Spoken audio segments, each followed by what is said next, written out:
Europe 1, 6h25, en ce 8 décembre 2014. Aujourd'hui dans l'histoire, on voyage dans notre histoire tous les matins avec Franck Ferrand. Bonjour Franck. Bonjour à tous les deux. Dites-nous à quel 8 décembre vous a déposé votre machine à remonter le temps. Le 8 décembre 1980, John Lennon va être assassiné. Nous sommes dans l'entrée du Dakota Building à New York, là où vit le chanteur des Beatles. Il est 22h52.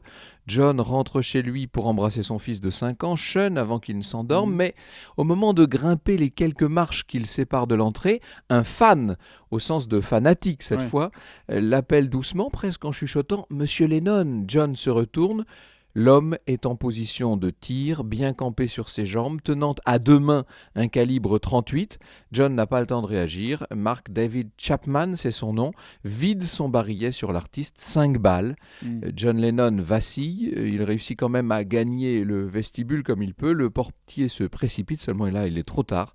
Et Lennon va mourir à l'hôpital quelques minutes plus tard. Franck, 34 ans plus tard, est-ce qu'on sait pourquoi Mark David Chapman a tué John Lennon ? On a parlé d'un acte de folie pur et simple. Moi, je me méfie toujours de ce genre d'explication. Vous savez, Chapman a quand même expliqué son geste. Il accusait John Lennon d'avoir trahi ses idéaux de fraternité, d'être devenu trop riche, de s'être embourgeoisé.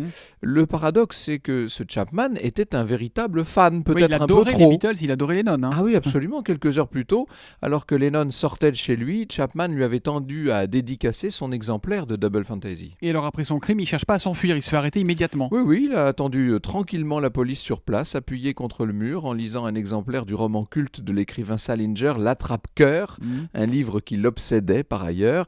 Alors, à l'heure où je vous parle, là, il est toujours en prison. Il a écopé de la perpétuité assortie d'une période de sûreté de 20 ans. Et depuis 2000, il demande sa mise en liberté conditionnelle, mais il la demande en vain. Ça, on peut dire que c'est une autre histoire. Et nous, il nous reste ça, entre autres, de John Lennon. Imagine all the people living for today. Imagine there's no country.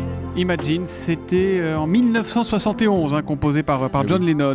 L'histoire, on la retrouve avec vous tout à l'heure à 14h. Franck, vous nous parlerez de quoi ? Eh bien, à 2 semaines de Noël, en compagnie de Christophe Bourseiller, on va parler de toutes sortes de messies autres que Jésus. Zidane, par exemple ? Non. Si vous voulez. Au cœur de l'histoire, c'est à 14h sur Europe 1. Merci à tout à l'heure, Franck. Bonne journée. Europe 1, 6h28, dans 2 minutes, le journal, Michel Grossian.